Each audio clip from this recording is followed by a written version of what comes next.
Le risque principal dans le cadre d'une transmission d'entreprise familiale, c'est que si on n'a pas bien préparé les choses, on va se retrouver avec le mauvais véhicule au mauvais moment.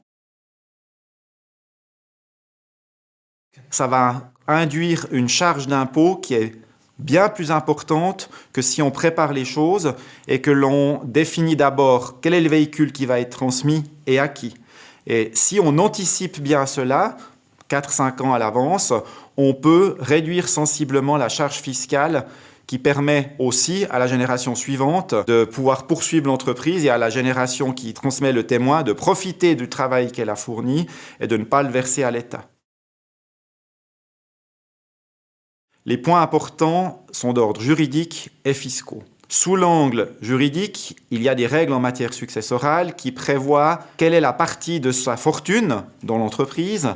que l'on peut distribuer à ses enfants et quelle est la partie à laquelle ils ont obligatoirement droit. Sous l'angle fiscal, l'élément le plus important, c'est de bien avoir structuré le patrimoine de l'entreprise de telle sorte que l'on puisse réduire la charge d'impôt liée à cette transmission d'entreprise et aussi régler la question d'éventuels impôts sur les donations.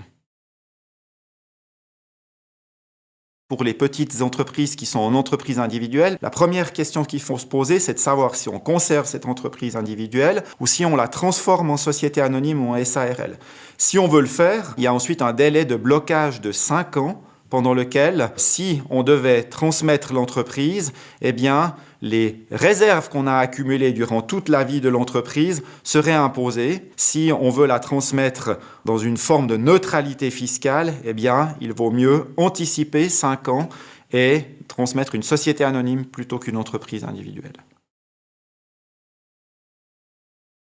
BDO dispose d'une grande expertise dans le domaine de la transmission d'entreprise puisque nous sommes le médecin de famille fiscal et juridique des entreprises. De sa valorisation en passant par la planification successorale